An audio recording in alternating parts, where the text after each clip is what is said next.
అందరికీ నమస్కారం. ఈరోజు మనమొక అద్భుతమైన విషయం గురించి మాట్లాడుకుందాం. నటరాజ స్వరూపం. మనందరికీ తెలిసిన ఈ రూపం వెనుక ఎంత లోతైన తత్వం దాగి ఉందో తెలుసుకునే ప్రయత్నం చేద్దాం. ఇది కేవలం ఒక నృత్య భంగిమే కాదు, మొత్తం విశ్వానికి సంబంధించిన ఒక ప్రతీక. ఇంతకీ ఆ రహస్యమేంటో చూద్దామా? సరే, అసలు విషయానికొస్తే కళలకి, జ్ఞానానికి మధ్య అసలు సంబంధమేంటి?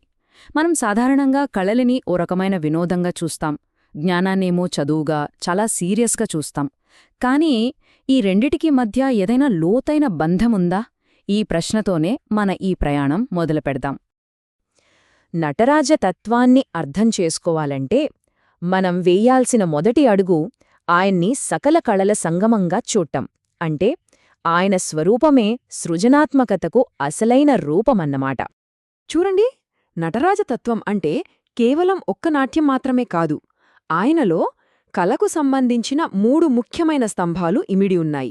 అవేంటంటే సంగీతం, సాహిత్యం, ఇంకా అన్ని రకాల నృత్యరీతులు.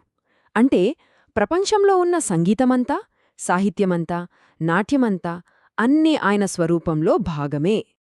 సో ఇక్కడ మనం అర్థం చేసుకోవాల్సిన ముఖ్యమైన పాయింటేంటంటే ఈ కళలన్నీ, ఇవన్నీ కలిస్తేనే నటరాజమూర్తి స్వరూపం పూర్తవుతుంది.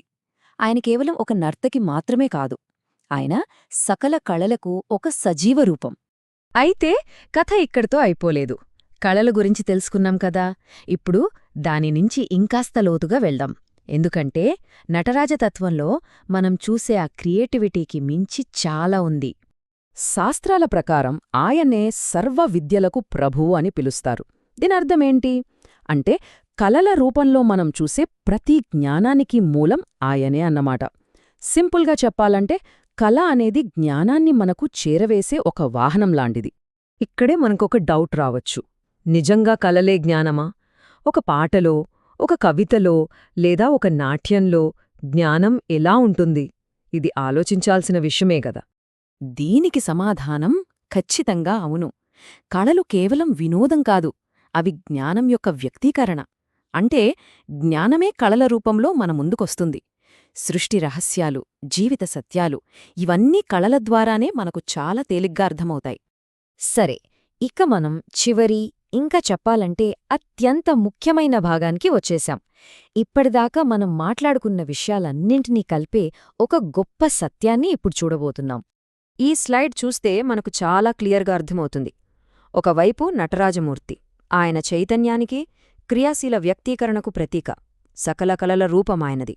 మరోవైపు దక్షిణామూర్తి, పూర్తి నిశ్శబ్దంగా, ప్రశాంతంగా, జ్ఞానానికి స్వరూపంగా ఉంటారు. ఆయనది మౌన జ్ఞానం. అయితే ఇక్కడ అసలైన ట్విస్టేంటంటే చూడ్డానికి ఈ 2 రూపాలు వేర్వేరుగా కనిపించినా నిజానికి రెండూ ఒకటే. అవును, చైతన్యవంతమైన కళారూపమైన నటరాజు, మౌన జ్ఞాన స్వరూపమైన దక్షిణామూర్తి ఇద్దరూ ఒకే తత్వానికి 2 వైపులనమాట. అందుకే నటరాజమూర్తి దక్షిణామూర్తి యొక్క మరొక స్వరూపమే అని అంటారు. ఇది నిజంగా ఒక అద్భుతమైన ఐక్యత కదా. సో ఈ విశ్లేషణ చివర్లో మనం ఒక ప్రశ్నతో ముగిద్దాం. కళ, జ్ఞానం, ఈ రెండిటి యొక్క అద్భుతమైన ఐక్యత మనకు ఏం చెప్తోంది? బయటకు కనిపించే వ్యక్తీకరణకు, దాని వెనుక ఉన్న లోతైన సత్యానికి మధ్య ఉన్న విడదీయరాని సంబంధం గురించి ఇది మనకు ఏం నేర్పుతోంది? ఒక్కసారి దీని గురించి ఆలోచించండి.